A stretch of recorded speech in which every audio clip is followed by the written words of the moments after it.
안녕하세요. 세상 궁금한 것들만 퍼서 읽어주는 국자뉴스입니다.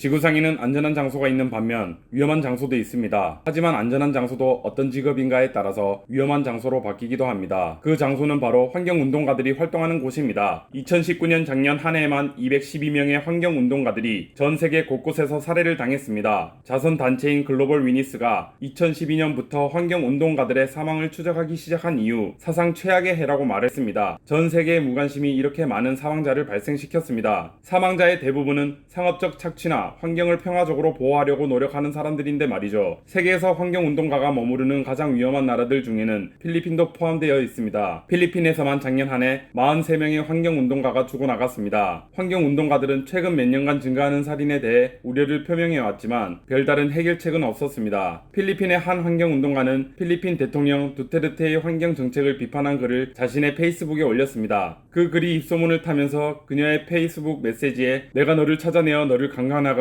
죽이면 좋겠구나 라는 메시지를 받았으며 이뿐만이 아니라 너의 가족을 죽이겠다 등 외모 비하나 가족 협박의 위험한 메시지를 계속 받고 있는 실정입니다. 그녀는 두테르테가 환경 파괴와 환경운동가들이 받는 협박을 알고서도 무인하거나 살인을 용인한다고 비난했습니다. 하지만 대통령 측에서는 허위사실이라며 신뢰를 할 수 없는 주장이라며 강력하게 부인을 했습니다. 그녀는 필리핀에서 살해당한 환경운동가들을 잘 알고 있다며 자신도 살해를 당할까봐 두려움에 떨고 있다고 전했습니다. 또 다른 위험 국가로는 라틴 아메리카입니다. 라틴 아메리카 국가들은 광산 부분이 중요한 주요 수입원이며 광산 주변에 살고 있는 토착민, 환경운동가들이 정부와 광산 회사로부터 위험에 노출되어 있습니다. 중남미 나라 중 브라질을 예로 들어보겠습니다. 2019년 한 해 브라질에서 살해당한 환경운동가들의 숫자는 무려 24명이나 되며 브라질에서 광산은 국민소득 약 4%를 차지할 정도로 비중이 큰 사업입니다. 브라질 정부는 간접적으로 최대 200만 명을 고용하고 있다고 말합니다. 하지만 환경운동가나 일부 비평가들은 주로 낮은 급여와 위험한 일을 하게끔 함으로써 노동 착취라고 말하고 있습니다. 지난 10년 동안 300명 이상의 사람들이 아마존 불법 벌목과 광산의 확장 갈등으로 인해 살해당했다고 합니다. 브라질의 한 환경운동가의 여동생은 오토바이에 탄 무장괴한들에게 의해 살해당했습니다. 무장괴한 3명은 유죄 판결을 받았지만 2명은 벌써 형기를 마쳤고 브라질 환경운동가들은 앞으로 몇 년 안에 더 많은 살인이 일어날 수 있다고 말합니다. 브라질 현 정부는 광산 개발 기업과 벌목 기업 등 매우 친기업적이라고 말했습니다. 실제로 원주민과 농촌에 거주하는 사람에 대한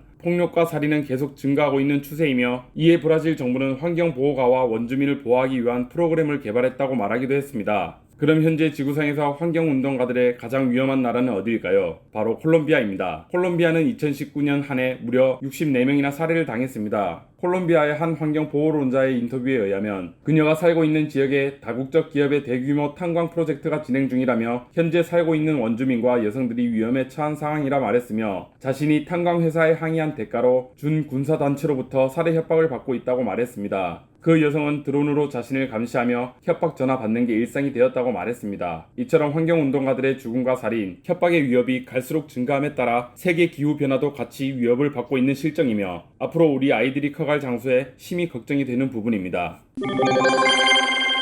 플러스 토픽 해변을 산책하던 위스콘신주의 한 남성이 해안가로 밀려온 알루미늄 호일에 쌓여있는 뇌를 발견하고 소스라치게 놀랐습니다. 그 남성은 화요일에 바다 유리를 수집하던 중 알루미늄 호일에 둘러싸인 벽돌 모양의 상자를 우연히 발견했습니다. 이 상자에 혹시 돈이나 마약이 들어있지 않을까라고 생각한 남성은 호기심에 사로잡힌 채 상자를 열었는데 그 속에는 분홍색 꽃 그리고 외화와 함께 뇌가 들어있었습니다. 남성은 한 언론 매체의 인터뷰에서 처음 상자를 열었을 때 그것이 장난감 모형인 줄 알았다. 하지만 볼수록 진짜 뇌라고 생각이 들어 너무 충격을 받았다라고 말했습니다. 경찰은 화요일에 발견된 뇌는 사람의 것이 아니라고 발표했지만 해당 사건의 검시관들은 뇌가 어떤 동물의 것인지 확신을 못하고 있다고 한 언론사가 보도했습니다. 그 남성 대변인은 어떤 지역 사회의 일부 구성원들이 뇌는 사후세계에서 사용할 수 있는 돈이나 꽃 등 물품들을 포함한 죽은 사람들을 위한 송별 의식의 일부였을 것이라고 의심하고 있지만 아무도 이 뇌를 설명할 수 없다고 말했습니다. 남성은 뇌의 크기는 자신의 뻗은 손 크기보다 더 컸으며 전혀 훼손되지 않았다고 말했으며 발견한 사람이 나여서 정말 다행이다. 만약 할머니나 엄마 혹은 근처에 놀고 있던 나의 아이가 그것을 발견하고 상자를 풀었다고 상상해봐라. 얼마나 끔찍한 일인가. 난 47살인데도 불구하고 기겁을 해서 소스라쳤는데 라며 인터뷰를 했습니다.